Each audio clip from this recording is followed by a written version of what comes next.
Hello guys, কেমন আছো তোমরা? আশা করি আল্লাহর রহমতে অনেক ভালো আছো। আজকে আমরা approaches and method of language teaching এই সাবজেক্টটি থেকে একটি গুরুত্বপূর্ণ কোশ্চেন নিয়ে আলোচনা করব। আর আজকের কোশ্চেনটি হচ্ছে discuss Krashen's monitor model. That means monitor মডেলের পাঁচটা যে সেন্ট্রাল হাইপোথিসিস রয়েছে সেই পাঁচটা সেন্ট্রাল হাইপোথিসিস নিয়ে আলোচনা করব। তাহলে চলো আমরা এই কোশ্চেনটা নিয়ে আলোচনা করি। তাহলে আজকে আমরা ডিসকাস কাশেন্স মনিটর মডেল এই কোশ্চিনটি নিয়ে আলোচনা করব। তো প্রতিদিনের মতো আমি আজকে বলতে চাচ্ছি এই কোশ্চিনটা আমরা বেশ কিছু পয়েন্ট আউট করে লিখেছি। আপনারা চাইলে এই পয়েন্টগুলো দিয়ে লিখতে পারেন, আর না চাইলে টপিক সেন্টেন্স বেস এই কোশ্চিনের অ্যান্সারটা লিখতে পারেন। এখানে কোনো প্রবলেম হবে না। শুরুতে আপনারা একটা ইন্ট্রোডাকশন দিবেন। ইন্ট্রোডাকশনটা আপনারা আপনাদের নিজেদের মতো করে দিতে পারেন, চাইলে আমাদেরটা ফলো করতে পারেন, নো প্রবলেম। তো এখানে আপনারা ইন্ট্রোডাকশনের মধ্যে অবশ্যই একটা বিষয় তুলবেন যে আসলে যে এই যে মনিটর মডেল, এই মনিটর মডেলটা কে ডেভেলপ করেছে। তাহলে স্টিফেন কাশেন নামে একজন লিঙ্গুইস্ট এবং এডুকেশনাল রিসার্চার ছিল, যে মূলত সেকেন্ড ল্যাঙ্গুয়েজ অ্যাকুইজিশনের উপরে একটা মডেলকে ডেভেলপ করেছিল, আর সেই মডেলকেই মনিটর মডেল নামে জানা যায়। ঠিক আছে? তো মনিটর মডেল এটা মূলত কি, যে পাঁচটা সেন্ট্রাল হাইপোথিসিসকে একত্রিত করে 1970 সালে স্টিফেন কাশেন একটা মডেল ডেভেলপ করে, আর সেই মডেলটি 1980 এর দশকে অ্যাকসেপ্ট করা হয়েছিল। এটা মূলত মনিটর মডেল। আমরা মনিটর মডেল সম্পর্কে পরবর্তীতে একটু অবশ্যই বিস্তারিতভাবে জানবো। তো এখানে দেখেন যে এই মনিটর মডেলের মধ্যে যে পাঁচটা সেন্ট্রাল হাইপোথিসিস ছিল, সেই পাঁচটা সেন্ট্রাল হাইপোথিসিস আমরা আজকে মূলত আলোচনা করব। তার মধ্যে প্রথম যে হাইপোথিসিসটা আছে, অর্থাৎ ভাষা শিক্ষার ওয়ে।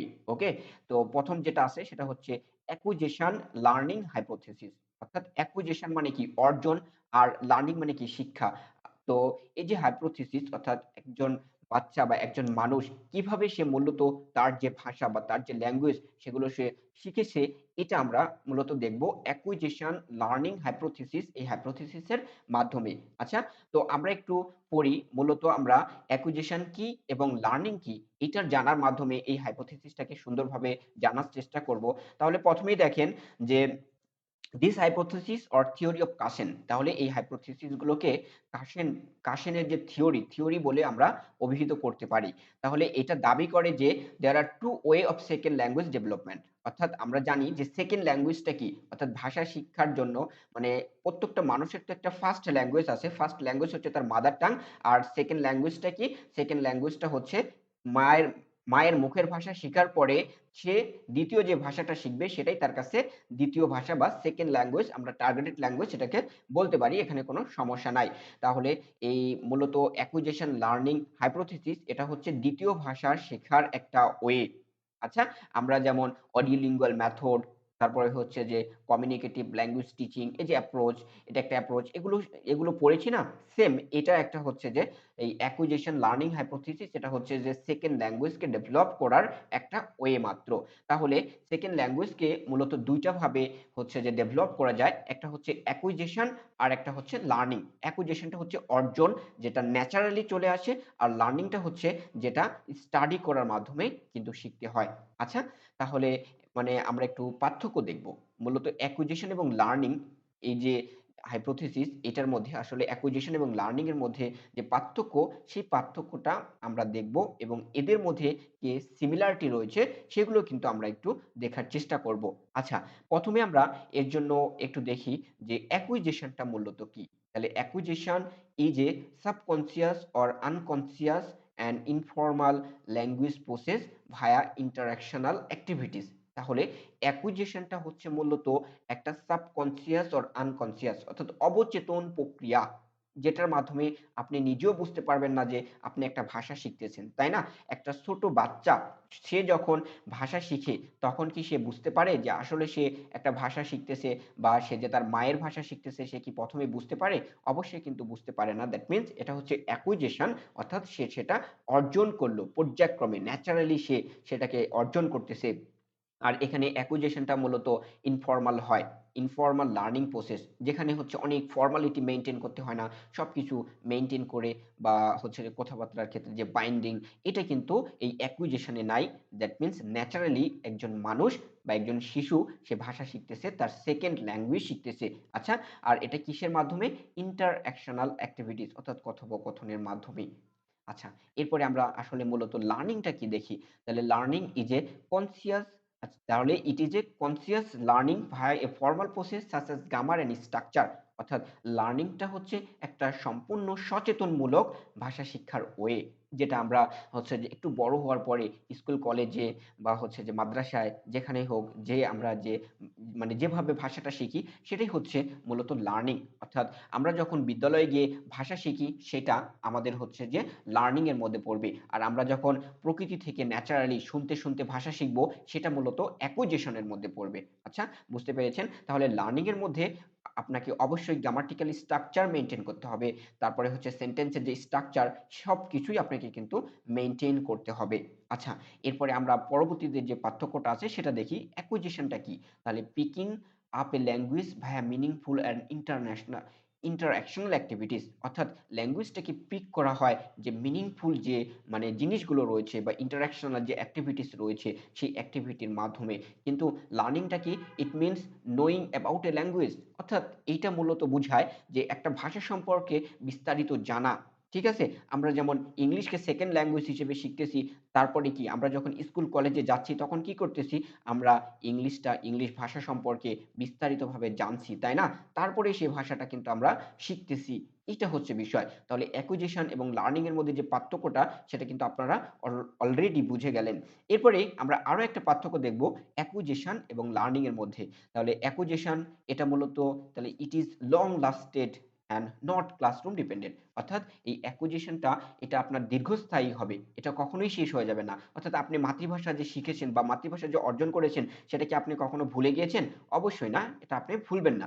আর তারপরে হচ্ছে যে এটা হচ্ছে নট ক্লাসরুম ডিপেন্ডেন্ট। অর্থাৎ এই ভাষাটা শেখার জন্য অর্থাৎ অ্যাকুইজিশন এর মাধ্যমে যখন আপনি ন্যাচারালি ভাষা শিখবেন তখন আপনাকে কোনো ক্লাসরুমে যেতে হবে না। আপনি এটা প্রকৃতি থেকে বা চারিপাশের পরিবেশ থেকে আপনি অটোমেটিক কিন্তু এটা শিখে যাবেন। এরপরে দেখেন লার্নিংটা কি? তাহলে it is a long lasted, এটাও একটা লং লাস্টেড মানে ভাষা শিক্ষার ওয়ে। ঠিক আছে? বাট এটা কোথায় সংঘটিত হয়? হ্যাপেন্স ইন ক্লাসরুম, অর্থাৎ ক্লাসরুমে গিয়ে এটা শিখতে হয়। তো এটাই মূলত হচ্ছে যে আমাদের সেকেন্ড ল্যাঙ্গুয়েজ অর্থাৎ এসএলএ, অর্থাৎ যেটাকে আমরা অ্যাকুইজিশন লার্নিং হাইপোথিসিস বলি। এইটা হচ্ছে শিখার যে একটা ওয়ে বা পদ্ধতি, ভাষা শিক্ষার যে ২ টা পদ্ধতি, সেই ২ টা পদ্ধতি সম্পর্কে আমরা জানলাম। এবার আমরা জানবো যে ন্যাচারাল অর্ডার হাইপোথিসিস এটা মূলত কি? ন্যাচারাল অর্ডার হাইপোথিসিসটা মূলত কি? আমরা একটু পড়ি যে Krashen illustrates that there is a natural order to acquire language rules। অর্থাৎ Krashen বলেছে যে acquire ল্যাঙ্গুয়েজের যে রুলস গুলো রয়েছে সেই রুলস গুলোকে acquire করার জন্য একটা ন্যাচারাল ওয়ে রয়েছে, ন্যাচারাল অর্ডার অর্ডার রয়েছে। আচ্ছা, এর জন্য আমরা একটু দেখি যে he suggest two idea in this hypothesis. তো এই হাইপোথিসিসে কি করেছে? মূলত ২ টা আইডিয়াকে শেয়ার করেছে। কয়টা আইডিয়াকে শেয়ার করেছে? ২ টা আইডিয়াকে শেয়ার করেছে। ফার্স্ট অফ অল আমরা দেখি যে acquisition of grammatical structure follows a natural order which is predictable and the imitates that first language acquisition. অর্থাৎ প্রথম ভাষা অর্জনের ক্ষেত্রে যে গ্রামাটিক্যাল স্ট্রাকচার এটাকে মূলত ন্যাচারালি ফলো করা হচ্ছে। ফলোস এ ন্যাচারাল অর্ডার, অর্থাৎ গ্রামাটিক্যাল স্ট্রাকচারটাকে অর্জন করার জন্য ন্যাচারাল যে অর্ডার, প্রকৃতির যে একটা বিষয়বস্তু রয়েছে সেগুলো আমরা অটোমেটিক কিন্তু পেয়ে যাচ্ছি। ফার্স্ট ল্যাঙ্গুয়েজ আমরা যখন অর্জন করতেছি তখন কি আমাদেরকে দেখেন মায়ের ভাষা শেখার জন্য কি আমাদেরকে কোনো মাস্টার্স বা মানে প্রাইভেট পড়তে হচ্ছে, কোনো স্কুলে যেতে হচ্ছে, কোনো প্রতিষ্ঠানের সাথে সরাসরি যুক্ত হতে হচ্ছে? না। এটা কিন্তু আমরা প্রকৃতি থেকে ন্যাচারালি অর্জন করতে পারছি, ন্যাচারালি গ্রহণ করতে পারছি। এই হচ্ছে বিষয়। আচ্ছা, দ্বিতীয়টা দেখেন যে there is a natural development in the process of acquiring a second language acquisition. অর্থাৎ আপনার দ্বিতীয় ভাষা মানে অর্জনের ক্ষেত্রেও, দ্বিতীয় ভাষা শেখার ক্ষেত্রেও ন্যাচারাল যে ডেভেলপমেন্ট বা ন্যাচারাল যে প্রসেস, সেই ন্যাচারাল প্রসেসটাও কিন্তু রয়েছে। বুঝে আপনি সেকেন্ড ল্যাঙ্গুয়েজকে, দ্বিতীয় ভাষাকে আপনি ন্যাচারালি গ্রহণ করতে পারেন। এটা হচ্ছে মূলত ন্যাচারাল অর্ডার হাইপোথিসিস। তো এখানে আমরা বুঝলাম যে মাতৃভাষাটাকে গেইন করার জন্য, অর্জন করার জন্য ন্যাচারালি আমরা কিন্তু সেখান থেকে ভাষা শিখি, অর্থাৎ ফার্স্ট ল্যাঙ্গুয়েজ অ্যাকুইজিশন যেটা বলে, প্রথম ভাষা অর্জন, আমরা সেটা সম্পূর্ণরূপে ন্যাচারালি শিখি। এবং এই দ্বিতীয় ভাষা সেকেন্ড ল্যাঙ্গুয়েজ অ্যাকুইজিশনের ক্ষেত্রেও কিন্তু ন্যাচারাল অর্ডার রয়েছে, অর্থাৎ ন্যাচারালি আমরা সেকেন্ড ল্যাঙ্গুয়েজগুলো শিখতে পারি লাইক ফার্স্ট ল্যাঙ্গুয়েজ। ওকে, আচ্ছা, এরপরে দেখেন আমরা সবচেয়ে যে মেইন হাইপোথিসিস সেটা হচ্ছে মনিটর মডেল হাইপোথিসিস। এই মনিটর মডেল হাইপোথিসিস সম্পর্কে আমরা একটু জানবো। আসলে মনিটর মডেল হাইপোথিসিসটা কি? আমরা জানি মনিটর শব্দের অর্থ কি? মনিটর শব্দের অর্থ হচ্ছে এডিট করা। বলে না যে এটা একটু মনিটর কর বা মনিটরিং করো। তো এখানে মূলত যেটা আসে যে এই হাইপোথিসিসে মনিটর হচ্ছে এডিটের সিনোনিমাস। অর্থাৎ এই মনিটর, প্রত্যেকটা মানুষের মধ্যে যে মনিটরিং পাওয়ার, এই মনিটরিং পাওয়ারের কারণে কিন্তু অনেক জিনিসকে কারেকশন করা যায়, অনেক জিনিসকে সংশোধন করা যায়। এটা হচ্ছে সেই মনিটর। অর্থাৎ মনিটরের মাধ্যমে আমরা কি করতে পারি? কোনো বিষয়কে সংশোধন করতে পারি, এডিট করতে পারি। আচ্ছা, তো মনিটর মডেল বলতে যেটা বোঝাচ্ছে যে the process of editing in case of using second language for communication. অর্থাৎ আমরা যখন যোগাযোগের জন্য দ্বিতীয় ভাষা ব্যবহার করব, তো এই দ্বিতীয় ভাষা ব্যবহার করার সময় আমরা যে ভাষাটা উচ্চারণ করতেছি বা ব্যবহার করতেছি সেই ভাষাকে রেকটিফাই করা, অর্থাৎ সেখানে যদি কোনো ভুল থাকে সেটাকে কারেকশন করে দেওয়া, সঠিক করে দেওয়া। ঠিক আছে, এটাই হচ্ছে মনিটর মডেল। তো মনিটর মডেলের বা মনিটর থিওরির বেশ কিছু দিক রয়েছে। সেটা হচ্ছে সেলফ কারেকশন অর রিপেয়ার। অর্থাৎ আপনি আপনার মধ্যে মনিটর পাওয়ার থাকার কারণে, মনিটরিং পাওয়ার থাকার কারণে আপনি নিজে থেকেই সেই ভুলটাকে সংশোধন করতে পারবেন, রিপেয়ার করতে পারবেন নিজে থেকেই। এখানে আপনাকে মানে বলে দিতে হবে না যে এটা সংশোধন করো, এটা সংশোধন করো। আপনি অটোমেটিক্যালি নিজে থেকেই কিন্তু এটা সংশোধন করতে পারবেন। আচ্ছা, এরপরে দেখেন যে conscious knowledge on what is told and right. অর্থাৎ একদম সচেতনমূলক জ্ঞান। আপনি কি বলতেছেন এবং কি লিখতেছেন এটার উপরে আপনার একটা সচেতনমূলক জ্ঞান থাকবে। আর এই জ্ঞানটা থাকতেছে কেন? আপনার মনিটর মডেল বা মনিটরিং যে পাওয়ার রয়েছে সেই মনিটরিং পাওয়ারের কারণে। আচ্ছা, তাহলে আমরা একটু এটার জন্য উদাহরণ দেখি। দেখেন আমরা এই উদাহরণটা দেখি যে as for example I goed home. এখানে এই বাক্যটা হচ্ছে একটা ভুল বাক্য। কারণ কি? আমাদের মধ্যে যে মনিটরিং পাওয়ার রয়েছে, আর এই মনিটরিং পাওয়ারের মাধ্যমে আমরা এটাকে সমাধান করতে পারছি বা সহজে মনিটর করতে পারছি। এখানে একটা ভুল রয়েছে, আর সেই ভুলটা কি? এখানে গোয়েড হবে না। কারণ কি? এটার যে গোয়েড যে পাস্ট ফর্ম সেটা হয় ওয়েন্ট। সো আমরা এই ভুলটা খুব সহজেই সংশোধন করতে পারলাম। এর একমাত্র কারণ আমাদের মধ্যে মনিটরিং পাওয়ার রয়েছে। আর এই মনিটরিং পাওয়ারের কারণে আমরা এইভাবেই অনেক কিছু, অর্থাৎ যখন আমরা বক্তব্য দিব তখন বক্তব্যের যেটা বলছি, অথবা যখন আমরা কোনো কিছু লিখব তখন আমরা যেটা লিখছি সেটার ক্ষেত্রে কিন্তু আমরা নিজেরা সেলফ কারেকশন অর রিপেয়ার করতে পারি। ওকে, এরপরে আমরা চতুর্থ নাম্বার হাইপোথিসিস সম্পর্কে জানবো। আর এটা হচ্ছে দ্য ইম্পোর্ট হাইপোথিসিস।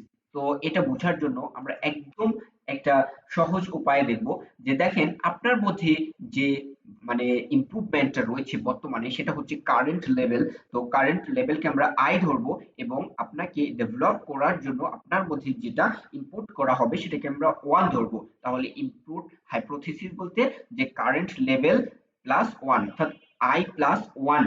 তো ওয়ানটা হচ্ছে মূলত যে ইমপ্রুভমেন্ট, আপনার মধ্যে যে জ্ঞানের যে উন্নয়ন, আপনার মধ্যে জ্ঞানের যে উন্নয়ন, এই জ্ঞানের উন্নয়নটাই হচ্ছে ওয়ান। দ্যাট মিনস এই ইনপুট হাইপোথিসিসকে আমরা আই আই প্লাস ওয়ান থিওরির মাধ্যমে প্রকাশ করতে পারবো। এরপরে দেখেন ৫ নম্বরে যে হাইপোথিসিস সেটা হচ্ছে effective filter hypothesis. Effective filter hypothesis বলতে যে ভাষা মানে ল্যাঙ্গুয়েজ অ্যাকোয়ারের জন্য বা ভাষা অর্জনের জন্য যত নেগেটিভ মানে অ্যাসপেক্ট রয়েছে সকল নেগেটিভ অ্যাসপেক্টকে দূর করতে হবে, বাদ দিতে হবে, অ্যাভয়েড করতে হবে। তাহলে এটার ফলাফল হিসেবে আপনি কি পাবেন?